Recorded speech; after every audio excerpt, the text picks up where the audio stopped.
শীতকাল মানে বিভিন্ন ধরনের পিঠা উৎসব। ঘরে ঘরে বিভিন্ন ধরনের পিঠা তৈরি করা হয়। প্রিয় দর্শক, আসসালামু আলাইকুম, ওয়েলকাম মাই চ্যানেল। কেমন আছেন সবাই? আশা করি সবাই ভালো আছেন।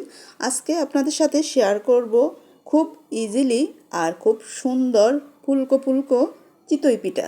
কিভাবে তৈরি করলে খুব সুন্দরভাবে চিতই পিঠা হবে আপনাদের সাথে শেয়ার করব। তো এখানে আমি আতপ চাউল নিয়ে নিলাম। যে যতটুকু তৈরি করবেন ওই পরিমাণে আপনি আতপ চাউল নিয়ে নেবেন। আমি ভিজিয়ে রেখেছি আধা ঘন্টা।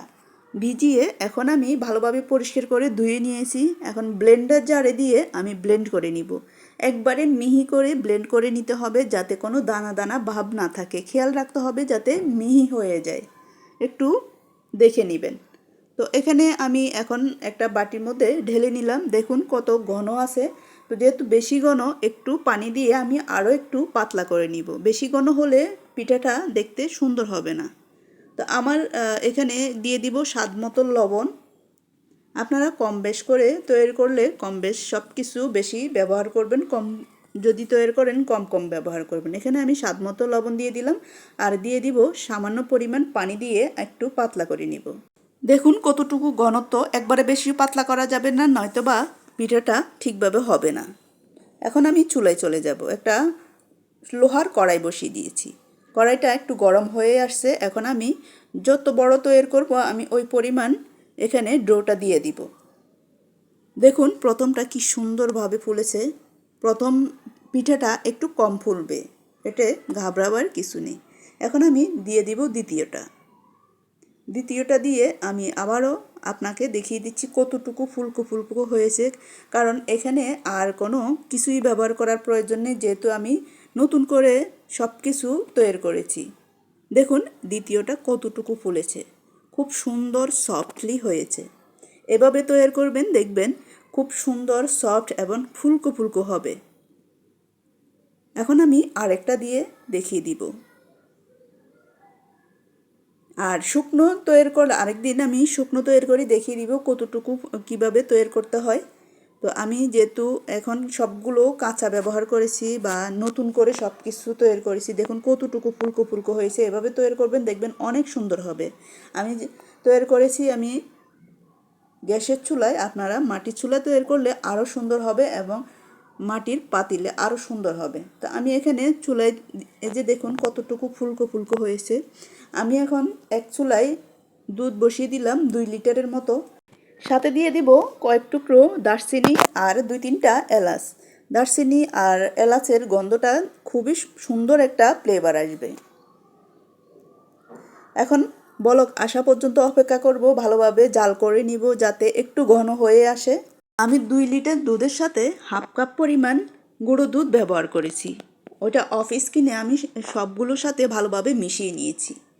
এখন দিয়ে দিলাম স্বাদ মতো লবণ।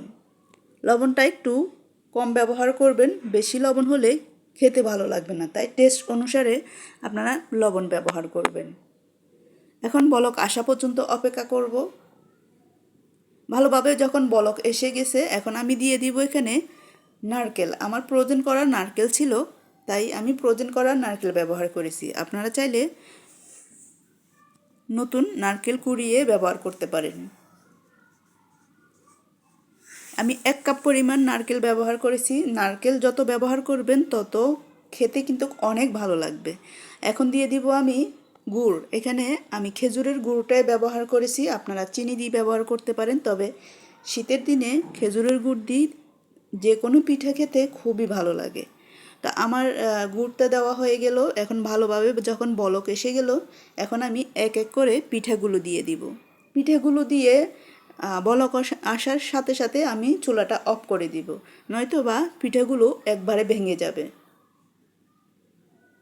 আবার অনেক সময় পিঠা বলকও আসা লাগে না, এভাবে পিঠা দিয়ে চুলাটা অফ করে দিলে হয়। তারপরেও আমি চুলাটা যেহেতু বলক আসা অবস্থায় দিচ্ছি, একটা বলক আসলে আমি চুলাটা অফ করে দিব। এতে পিঠাগুলো অনেক সফট হবে। একটু নেড়ে চেড়ে দিচ্ছি। বলক আসা মাত্রই আমি চুলাটা অফ করে দিব।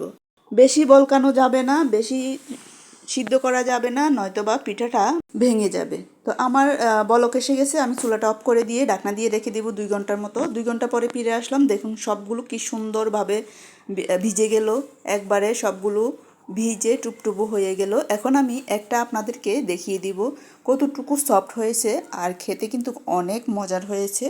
আর বিশেষ করে খেজুরের গুড় দিয়ে বা খেজুরের রস দিয়ে রান্না করলে তো অনেক মজার হয়ে থাকে। তো দেখুন কতটুকু সুন্দর হয়েছে, আমি আপনাদেরকে একটা কেটে দেখাচ্ছি কতটুকু সফট হয়েছে। এই যে দেখুন কতটুকু সুন্দর হয়েছে। তো হয়ে গেল আমার মজাদার রেসিপি। আমার এই রেসিপিটি আপনাদের কেমন লাগলো? যদি ভালো লেগে থাকে লাইক কমেন্ট শেয়ার দিয়ে পাশে থাকবেন। সবাই ভালো থাকবেন। আল্লাহ হাফেজ।